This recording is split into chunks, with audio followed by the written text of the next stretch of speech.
All right. Good morning, everybody. This is Chris Speary. Welcome to Coffee with Chris. I appreciate everybody for being here this morning. As always, it's been a crazy week in the world so far. So I'm hoping that this brings you some positivity.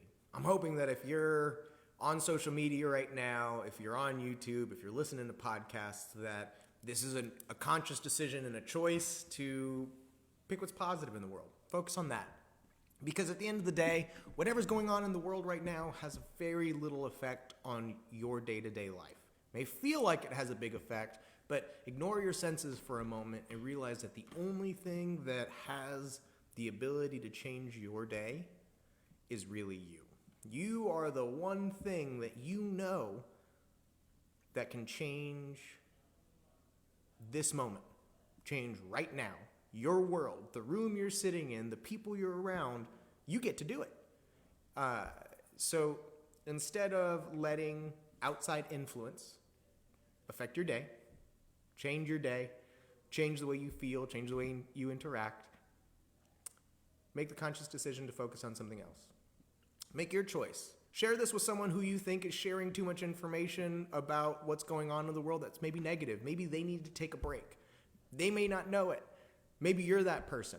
Maybe you need to take a break. But the question in the title today is a really important one, especially given the state of the world. So I'll ask it to you, and I want you to think hard about it. Don't you want to be happy? Isn't that important to you? That's all I want to be. I don't really care how much money I have or the car I drive or what I do for a living. I just want to be happy. And sometimes finding happiness is a process that takes place in a state of being that you would have never imagined. Maybe you're unhappy right now and you feel it's because of what's going on in the world, what's going on in your world, in your life, when in reality, the reason you're unhappy is because you chose to be that way. The way you're looking at things, the way your current the current perspective you have, the lens that you're looking at life through, is one that you put there. It's one that you chose. Whether you made the conscious decision to make that choice or not, you chose it. So if you're focusing on, what's happening in the political world today, stop. If only for a moment. If only just for these next few minutes to sit and talk with me.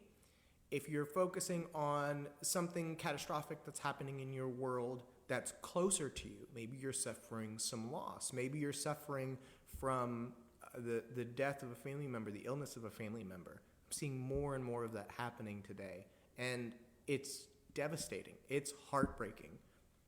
And for yourself, for your own mental health and your own well-being, take a break. The tragedy, the catastrophe will be there for you to worry about in 10 minutes. But for right now, take 10 minutes and focus your intention on positivity, on happiness. Ask for the universe to give you something happy. Beg for it, plead for it, fight for it. Because if you don't, no one's going to do it for you. Everyone who's making a decision about your world around you for you is not making those decisions with your mental health in mind, with your well-being in mind. Everybody that's imposing their lives, their agenda, their messages on you have an intention focused on themselves.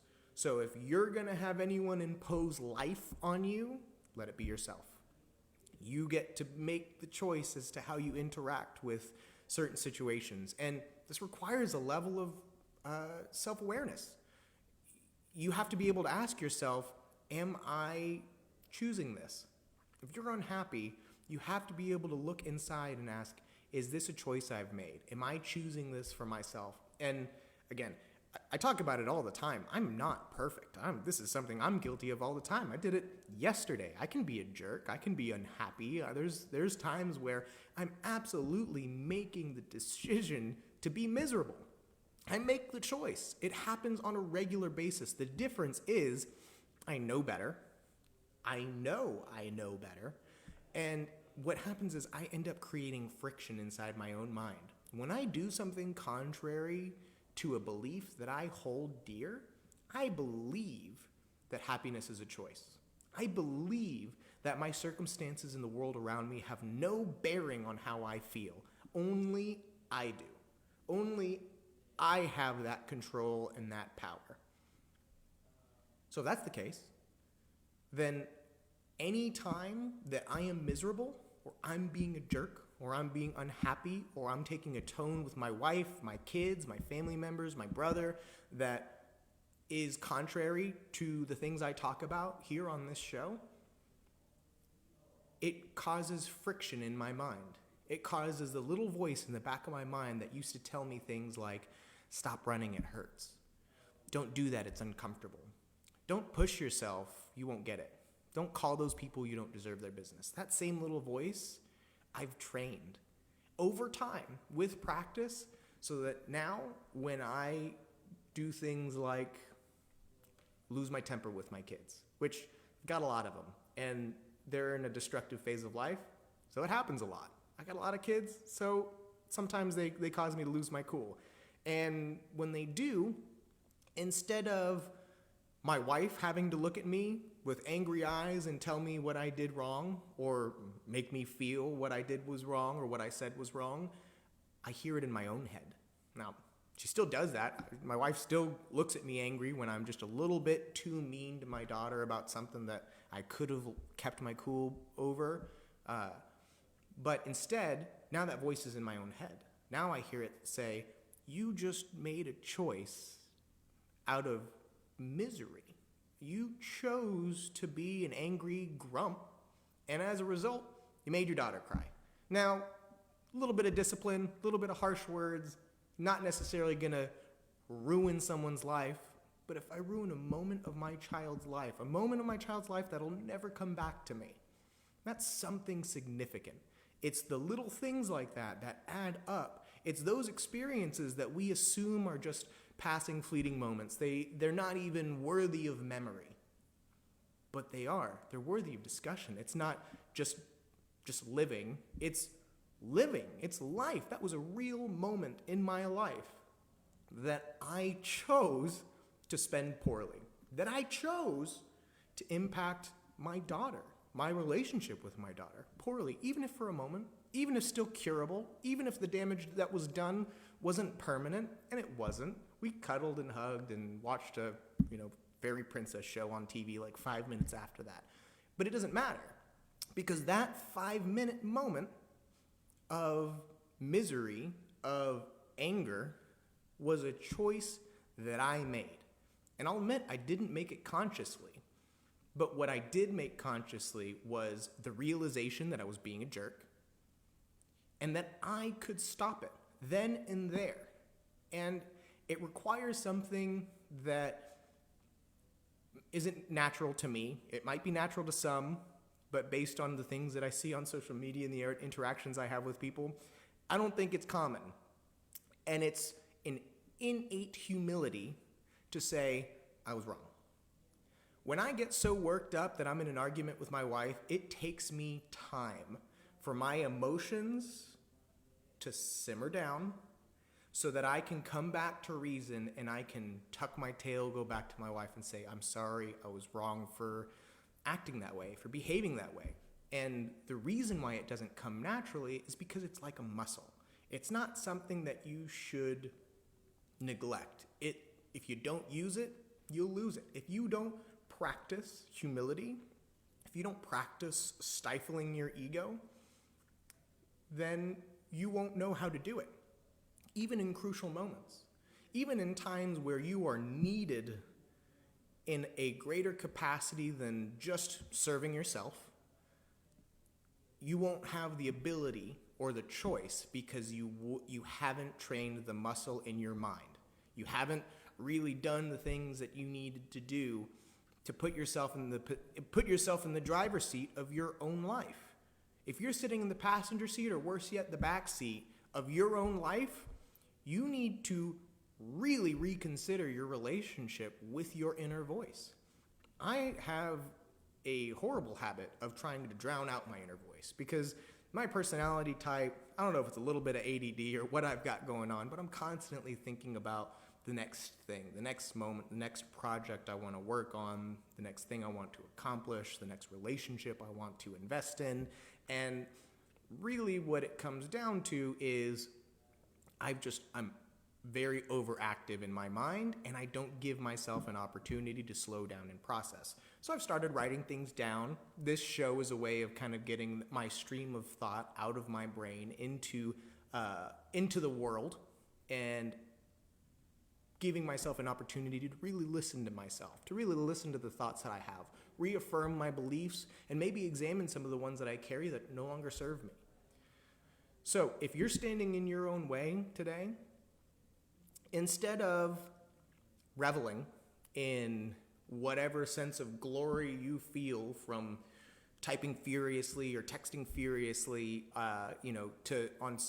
on social media or on Twitter or on Facebook, if that's what you're doing today, if that's the way you're spending your time, I'm not saying stop. I'm not going to tell you how to live your life, but I am going to ask you, are you capable of shutting out the world for 10 minutes today and listening to your thoughts and focusing on your breath and feeling the way air flows through your nostrils into your mouth into your body? Are you capable of feeling life happen inside of your body today for 10 minutes and just really thinking about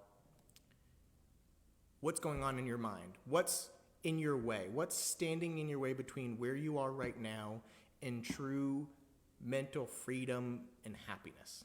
Because whatever's standing in your way, you get to choose it away. You get to make the choice to make it go away. If it's financial stress, have faith that money comes to those who need it and are willing to work for it. Adopt that mentality and no longer let money dictate how you feel. If you're worried about what's happening in the world today, outside of your four walls, first focus on making sure that the life inside your four walls is as happy as it can be. And in that way, if we all work together and just worry about being happy first, then we're going to create a happier place to live, a happier world to live in, a happier environment to raise our children, to nurture relationships, and to be around our community. Now, this sounds selfish, but it is selfish. Self-care, happiness is selfish. If you want to be happy, it means that you're putting yourself first. And I had an amazing revelation when I was about 19 years old, and I was going through a really bad breakup with my son's mom, and it was tough. It was tough, and it felt at that time that the way to correct the problems that I had created was to give more of myself away, was to in some way torture myself and show that I felt that I needed to lower myself, humble myself as much as I could to correct for the problems I had created in my relationship and in my life at that time. And I had a mentor of mine, he was another server at the restaurant I worked at, watched me crying in the bathroom and said, "Hey, you need to do something about this because you're making yourself miserable and you need to learn to put yourself first. Forget your kid, forget your girlfriend, forget all that. You need to focus on yourself and put yourself first." And what he meant by that was he meant you need to get right in your own head, get right in your own bank account, get right in your own life before you can ever expect someone to forgive you if you've done them wrong, to accept you if you've created a situation where your lifestyle doesn't jive with theirs or their beliefs, or let someone else into your life to provide for someone else. You have to focus on yourself first. When me and my wife were just getting started and we were living in our 2-bedroom apartment with 3 young kids under the age of 3, there were times that we would spend money to make sure that they were fed and clothed, and as a result, we could ourselves not feed and clothe ourselves. And my dad would constantly tell me, you can't take care of anyone else unless you first take care of yourself. It's like the old airplane thing. First, put the mask over yourself before you help someone else. Because if you're drowning, if you're falling apart emotionally, physically, in your relationships, financially, if you're falling apart, then you can't be someone for anyone else. You can't be happy if you aren't fulfilling your own needs. So fulfill your own needs today. And sometimes fulfilling your own needs means you need to discipline yourself. You need to course correct some of the actions, maybe the trajectory that you're on in life. Maybe you're in the wrong job. Maybe you're in the wrong relationship. Or most notably, maybe you're focusing on the wrong things in life and not giving the right amount of attention to what really matters. And that's yourself. That's your happiness. That's the way you feel. Because when you're a happier person, then you're a better parent. You're a better sibling. You're a better child to your parents. You're just overall a better person if you can be happy. And it's a choice you have to make. So choose happiness today. Love as many people as you can. Thank you for joining me. Do yourself a favor and disconnect from the world a little bit today and look inwards. Focus on your breath. Focus on your thoughts. Focus on how you feel. And make sure that they're in line with the person that you want to be.